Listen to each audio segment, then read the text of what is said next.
Poultry form తోటి ఊళ్ళో ఈగలు దోమలు చనిపోయిన కోడి పిల్లలు ఊళ్ళో వేయడము, కుక్కల బెడద, దుర్వాసనతోటి మొత్తం ఊరంతా వ్యాపించి దుర్గంధంలో ఊరంతా మసులుతుంది. ఏ ఫంక్షన్ చేయలేకపోతున్నాము. ఫంక్షన్లు వస్తే ఏ ఫంక్షన్ చేసినా ఈగలు దోమలతోటి అతిథి కూడా చేయలేకపోతున్నాము.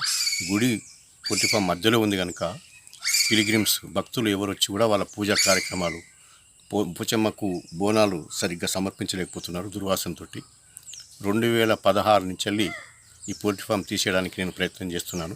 సర్పంచ్ కాకముందు నుంచి వెళ్ళి దాదాపు సీఎం దగ్గర దాకా సీఎం దాదాపు 5-6 ఎంక్వైరీస్ అయినాయి కలెక్టర్ లెవెల్లో.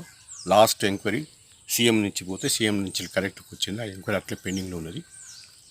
గ్రామస్తులు దీంతో అన్ని రకాల ఇబ్బంది పడుతున్నారు, అనారోగ్యపడుతున్నారు. ఒక పక్క ప్రభుత్వము, రాష్ట్ర ప్రభుత్వము ఆరోగ్యానికి, శానిటేషన్కు, పరిసరాల పరిశుభ్రత కోసము ఎంతైతే ప్రాముఖ్యత ఇస్తుందో దానికి భిన్నంగా ఒక 40,000 పోల్ట్రీ ఫామ్ ఊరు పక్క నడిబొడ్ల అటుపక్క వేసి కానీ ఇటుపక్క మొత్తం ఊరు పోచమ్మ గుడిని మధ్యలో వేసుకుని కట్టిండ్రు. దీన్ని తీసేయడానికి ఎన్ని ప్రయత్నాలు చేసినా కాలేదు.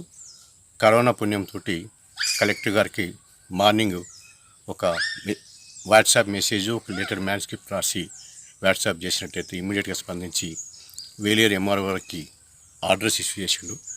10 గంటల 15 నిమిషాలకు నేను కలెక్టర్కి వాట్సాప్ లెటర్ను ఇది పెడితే 12 గంటల లోపట్నే దాన్ని సీజ్ చేసిండు. దానికి ముందు పొద్దున్నే ఈ పోల్ట్రీ ఫామ్ ఓనర్కు గాదరాజరెడ్డి గారికి దీన్ని మూసేయడానికి నోటీస్ ఇచ్చిన, తీసుకోకపోతే దాన్ని గోడకు అతికించినాము. గ్రామ పంచాయతీ యొక్క అనుమతి లేకుండా, ప్రజల యొక్క నో అబ్జెక్షన్ లేకుండా దీన్ని నిర్వహిస్తున్నాం కాబట్టి మూసివేయాల్సిందిగా రాజరెడ్డి కోరుతూ నోటీస్ పంపినాము. ఆ నోటీసుని బేస్గా చేసుకుని ఆ నోటీస్ కాపీని మరొక లెటర్ కలెక్టర్ రాసి వాట్సాప్లో చేస్తే 10 గంటలకు వాట్సాప్ చేస్తే 12 గంటల వరకు పోల్ట్రీ ఫాము మొత్తం సీజ్ చేసిండ్రు. అదేవిధంగా పోచమ్మ తల్లి దాదాపు రాష్ట్ర వ్యాప్తంగా దేవాలయాలను మూసిస్తారు కాబట్టి అందులో భాగంగా పోచమ్మ గుడి